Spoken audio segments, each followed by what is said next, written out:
आशा आणि गटप्रवर्तकांच्या समस्यासंबंधी, मागण्यासंबंधी दिवसेंदिवस गुंता वाढत चाललेला आहे. या सर्व महिला आहेत आणि शेकडो वर्षापासून महिलांचं शोषण करणं हे गृहीत धरलेलं आहे म्हणा किंवा होत आलेलं आहे म्हणा. त्यामुळे की महिलांच्या प्रश्नाकडे शासन सातत्याने दुर्लक्ष करीत आहे. आमचा एक मित्र होता दिलीप धोंडो कुलकर्णी. त्याची एक कविता होती, रात्र आजची असेल तुमची, दिवस उद्याचा आमचा हाय, उद्या उरावर असेल तुमच्या श्रमिकांचा हा दणकट पाय. श्रमिकांची सत्ता हे याला अंतिम उत्तर आहे. आणि आज आपण पाहतोय की जगामध्ये काय चाललेलं आहे. इस्रायल अमेरिका विरुद्ध इराण हे जे युद्ध आहे ते देशातल्या कामगार वर्गावर परिणाम करणारं आहे, महिलांच्यावर परिणाम करणारं आहे. आणि त्याचा पहिला परिणाम असा आहे की आपण गॅस टंचाईचे चटके आपण आता बघत आहोत. एवढं सगळं असूनही म्हणजे या बीजेपी सरकारने, मोदी सरकारने मागील 2 वर्षापासून पॅलेस्टाईन मधला जो इस्रायल लोकांचा अत्याचार आहे त्याच्याबद्दल मोर्चा काढायला कधी परवानगी दिली नाही. सगळं जग ओरडून सांगते की या इस्रायली ज्यू सत्तेने पॅलेस्टाईन सत्तेचा नरसंहार केलेला आहे. 80,000पेक्षा जास्त जनतेची कत्तल केली. त्याच्यामध्ये लहान मुले, हॉस्पिटल्स या सर्वांचा समावेश होता. आणि शेवटी अत्यंत कारस्थान करून इस्रायल आणि अमेरिकेने मागच्या महिन्यामध्ये इराणचे प्रमुख अयातोल्ला खोमेनी आणि त्यांचे सहकारी यांच्या कार्यालयावर, ऑफिसवर बॉम्ब टाकून त्यांना नष्ट केलं. त्याच्यातून हे युद्ध पेटलेलं आहे. या युद्धाच्या मागे मानवमुक्तीचा पुरस्कार करणारे, कामगार वर्गाला हक्क देणाऱ्या ज्या सत्ता आहेत, मग ते चीन आहे, उत्तर कोरिया आहे, अनेक देश आहेत, रशिया सुद्धा आहे की ज्या रशियामध्ये पूर्वी सोव्हिएत युनियन सत्ता होती. आणि हे सगळं असल्यामुळे की दुसऱ्या बाजूला अत्यंत विकृतीने पछाडलेले रानटी एस्टिन फाईल्स मध्ये लहान मुलींच्यावर अत्याचार करणारे, बलात्कार करणारे, त्यांचा खून करून त्यांचं मांस खाणारे, अमरत्व मिळते म्हणून. आणि हे सगळं विकृती त्यांनी जी केलेली आहे ती आता बाहेर आलेली आहे. आणि ती लपवण्यासाठी, सेक्स क्राईम लपवण्यासाठी आता त्यांनी वॉर क्राईम सुरू झालेला आहे. तर हे युद्ध आहे चालू, ते सर्व भयानक युद्ध आहे. तरी इराणने एवढं करून सुद्धा भारताला त्यांची जहाजं तेल भरलेली पाठवून दिलेली आहेत. इराणने स्वतः भारतीय जनतेचे आभार मानलेले आहेत. परंतु दुसऱ्या बाजूला मात्र हे महाशय भारताचे पंतप्रधान युद्ध चालू होण्यापूर्वी 2 दिवस जाऊन इस्रायलचे नेतन्याहू यांना मिठ्या मारत होते. त्यांची बाजू त्यांनी घेतलेली आहे. आणि भारतामध्ये आंदोलन त्यांनी करू दिलेलं नाही. परंतु हे सगळं अत्याचार झुगारून देऊन लखनौ मधल्या सर्व, जम्मू काश्मीर मधल्या सर्व जनतेने इराणच्या बाजूने समर्थन केलेलं आहे. तर आता हे युद्ध पेटलेलं आहे. आणि सर्वात चांगली बाजू कोणती असेल तर एवढी सत्ता, मदनमस्त पैसा सगळ्या जगामध्ये, तेलाच्या खाणीमध्ये दरोडे घालून अमेरिकेने जे संपत्ती मिळवलेली आहे त्या संपत्तीचा वापर करून इस्रायल उभा केलेला आहे. आणि इस्रायल हे या मुस्लिम कंट्रीज देशावर अंकुश ठेवण्यासाठी वापर केलं जातं. तर हे लुटारू आहेत, त्यांचा पराभव झाला पाहिजे. आणि त्यांचा पराभव होणं या देशातल्या मानवमुक्तीच्या दृष्टीने एक महत्वाची घटना घडणार आहे. तर मी एवढ्याचसाठी सांगितलं की सगळे प्रश्न एकमेकाशी निगडीत असतात. असा एखादा स्वतंत्र प्रश्न काढून चालत नाही. मग आशांचंच बोला, मग गटप्रवर्तकांचं बोला, मग आशांचं बोललं की गटप्रवर्तकांचं काहीच नाही असं सांगणं. तुम्ही हे समजून घ्या की या कंत्राटी कर्मचाऱ्यांच्या मध्ये सुद्धा भारत सरकारने कारस्थान करून त्यांना एकमेकाच्या विरोधी उभा केलेला आहे. कंत्राटी कामगारच कंत्राटी कामगारांचं कसं शोषण करेल हे बघितलेलं आहे. सगळ्या कंत्राटी कर्मचाऱ्यांचे कायम कर्मचारी कसं शोषण करतील, कंत्राटी कर्मचाऱ्यांना आणि कायम कर्मचाऱ्यांमध्ये हेवेदावे निर्माण करून ठेवलेले आहेत. समान काम आहे, समान कामाला समान वेतन दिलं पाहिजे असं सुप्रीम कोर्टाने अनेक निकाल दिलेले आहेत.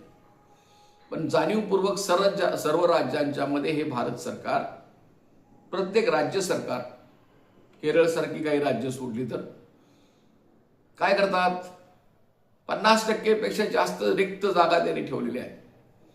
म्हणजे एका बाजूने रिक्त बाजू ठेवायच्या म्हणजे मग उर्वरित कामगारांच्यावर ताण येतो आणि ते सगळे कंत्राटी पद्धतीने भरायचं आणि कंत्राटी पद्धतीने भरताना वशिल्याने भरायची पदे, हे सर्व सुरू आहे. ही कंत्राटी पद्धत रद्द झाली पाहिजे. ज्यांनी 2 वर्ष केलेली आहे त्यांना कायम केलं पाहिजे. हे तत्व हे सरकार सुप्रीम कोर्टाने सांगून सुद्धा ऐकत नाही. हा मुद्दा आहे. आणि या सगळ्या प्रश्नामध्ये आज आशांच्यावर प्रचंड कामवाढ लादलेली आहे. फक्त ऑनलाईनचा मुद्दा नाही, लक्षात घ्या. तुम्ही किती काम लावला त्याचा हिशोब सांगा ना. गेल्या वर्षी त्यांचा जो PIP आहे तो 100 पानापेक्षा जास्त आहे. 54 कामं ही ठरवून दिलेली आहेत. बाकीची आणि कामं आहेत ज्या कामाचा मोबदला दिला जात नाही, तीही कामं राजरोसपणे सांगितली जातात आणि त्यांनी सांगेल ते काम करायला पाहिजे. काही ठरवलेलं नाही. खरं म्हणजे काम हे टाइमवर आधारित असतं. किती तास काम केलं त्याच्यावर. हे कामावर आधारित बक्षीस पद्धतीनं काम आहे ना, ही लूट आहे. हा अन्याय आहे, महिलांच्यावरला अन्याय आहे. जर तुम्ही एखाद्या क्लार्कला, आरोग्य खात्यामधल्या अधिकाऱ्याला 2-2 लाख रुपये पगार देताय, त्याचं काम तुम्ही मोजत नाही. म्हणजे त्यांच्या हक्कांच्या विरोधी आम्ही नाही, परंतु सरासरी वर्षामध्ये ज्यांना 20 दिवस सुद्धा काम करायला लागत नाही त्यांना तुम्ही 2-2 लाख रुपये पगार देताय. म्हणजे रोज 10,000 रुपये पगार. त्याचं कुठलं काम मोजायचं नाही. त्यांना नुसता दुसऱ्यांच्याकडनं कामं करून घ्यायचं आणि मग आम्हाला 1 रुपये, 2 रुपये, 5 रुपये सही करायला सुद्धा आमच्या पोटाला तुम्ही चिमटा काढता. त्याच्यापेक्षा भयानक आहे, ते वेतन चिठ्ठीच देत नाही. म्हणजे आशांची अशी अवस्था करून ठेवलेली आहे की ते म्हणतील तो पगार, की त्यांनी बघायला सुद्धा काम नाही की कुठल्या कामाचा मोबदला मिळालेला आहे, कुठल्या कामाचा मोबदला मिळालेला नाही. काही ठिकाणी आम्ही सांगतो म्हणून वेतन चिठ्ठ्या घेतल्या जातात. म्हणजे राष्ट्रीय आरोग्य अभियान सुद्धा तिथले अधिकारी एवढे निर्लज्ज आहेत, शरम वाटली पाहिजे त्यांना. त्यांनी फतवा काढलाय वेतन चिठ्ठी दिलीच पाहिजे, नाहीतर मग त्या अधिकाऱ्यांच्यावर कारवाई केली जाईल. कुणी देत नाही, काही कारवाई करत नाही. वेतन चिठ्ठी असलं तर मला मिळालेला मोबदला कुठला मिळालेला आहे, मला न मिळालेला मोबदला कुठला आहे हे तपासता तर येईल.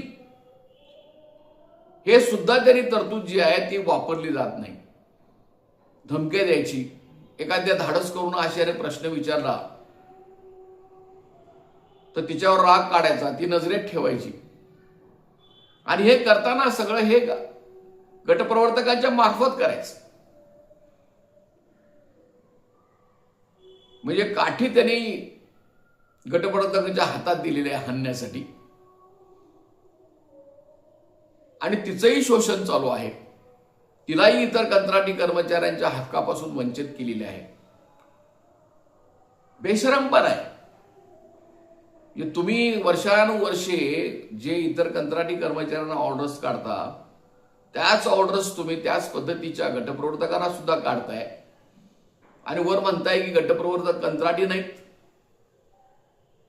सरळ म्हणताय, चक्क त्यांचं त्या PIP मध्ये नोंद आहे, भारत सरकारकडे मागणीमध्ये नोंद आहे की आशांच्या सुपरवायझर्स, म्हणजे त्यांनी काय करायचं आहे की एकाच कॅटेगरीमध्ये त्यांना घातलेलं आहे. तर हे आपल्याला समजून घेतलं पाहिजे की त्यांनी आशांचं शोषण करण्याच्या रचनेसाठी गटप्रवर्तकांचा वापर करतात आणि गटप्रवर्तकांना सुद्धा वापरून घेतात. इतर कंत्राटी कर्मचाऱ्यांचे हक्क नाहीत, दोघांही नाहीत. बाळंतपणाच्या रजा दिल्या जात नाहीत, किरकोळ रजा दिल्या जात नाहीत, वार्षिक वेतनवाढ दिली जात नाही, राष्ट्रीय सुट्ट्या दिल्या जात नाहीत. आणि हे सगळं त्या कंत्राटी कर्मचाऱ्यांना लागू आहे. आणि ज्यांची 10 वर्ष झाली आहेत त्यांना आता परमनंट करायचं ते चालू आहे. त्याच्यातून सुद्धा त्यांनी गटप्रवर्तकांना वगळलेलं आहे. आणि याबद्दल ते काहीही ऐकायला तयार नाहीत. 4 वर्ष झाली, 5 वर्ष झाली आम्ही सांगतोय, प्रत्येक निवेदनामध्ये आम्ही सांगतोय, पण मौन पाळले, उत्तरच द्यायचं नाही.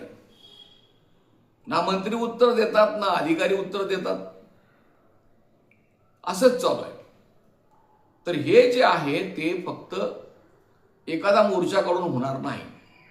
आता पद्धत काय झालेली आहे की 2 महिन्यातून एखादा मोर्चा काढायचा, त्या आझाद मैदानामध्ये जाऊन बसायचं, किंवा नागपूरला एक हिवाळी अधिवेशनावर एक मोर्चा काढायचा. हिवाळी अधिवेशनावर काढायचा म्हणजे उत्सव झाला, एक मोर्चा काढला की काम संपलं. ते सुद्धा मंत्री या बसा आणि निवेदन घेतात, गोड बोलतात आणि आमचं निवेदन ते केराच्या टोपलीत टाकतात. पूर्वी पद्धत नव्हती. मी का तुम्हाला सांगतोय, मी 50 वर्षापासून काम करतो आणि पहिल्यापासून मी नेतृत्वाच्या फळीमध्ये काम करतो.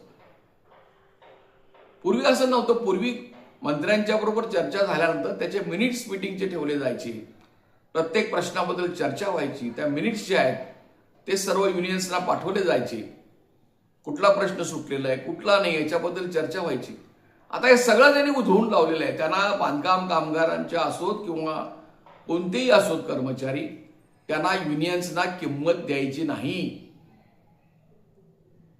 कसलंही युनियनचं रेकॉर्ड ठेवलं जात नाही आणि युनियनला मान्यताच नाही.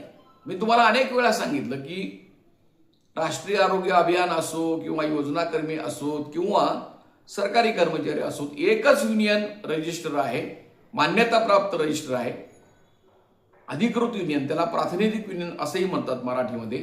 ती फक्त राज्य कर्मचाऱ्यांची आहे आणि ती कोर्टाकडून मिळते आणि त्यांना अधिकार आहेत.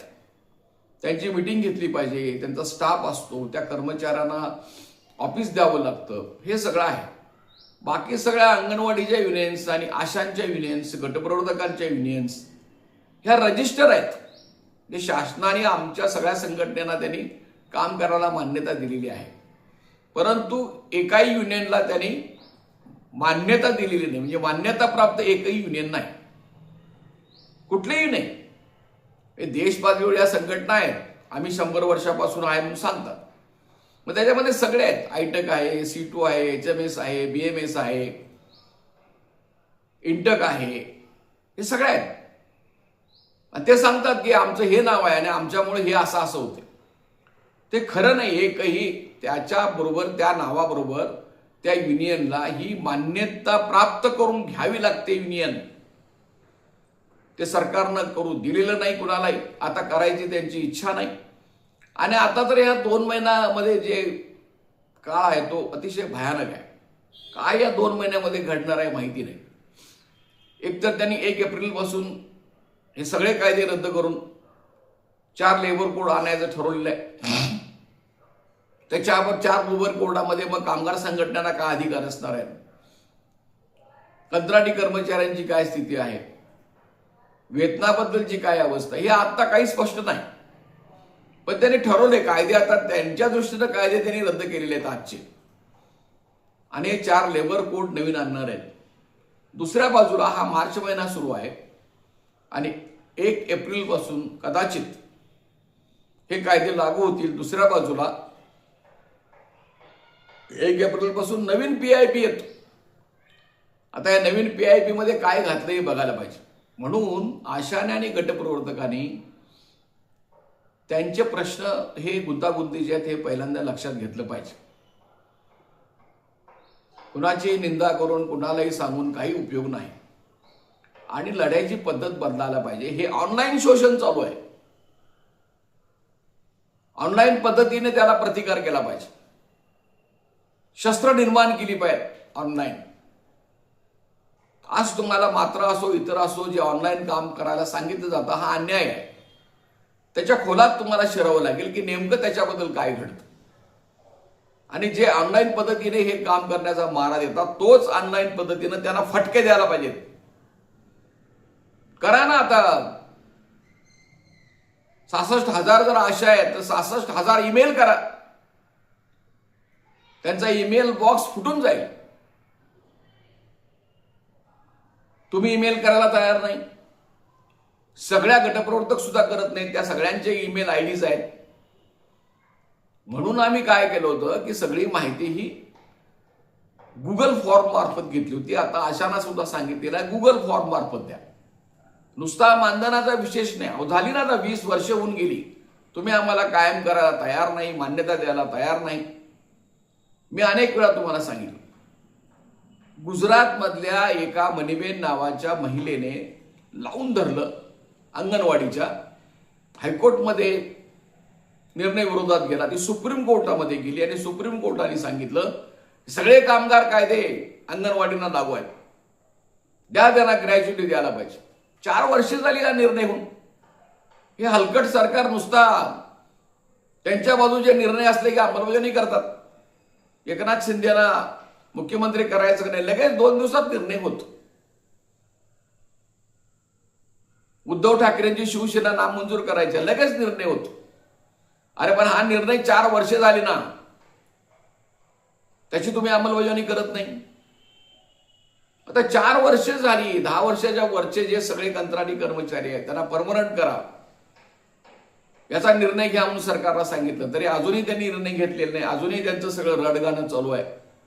तर हा प्रतिकार करण्यासाठी आता आशा आणि गटप्रवर्तकांनी समजून घ्या की तुमचं प्राथमिक आरोप केंद्र हे रणकंदन बनलं पाहिजे.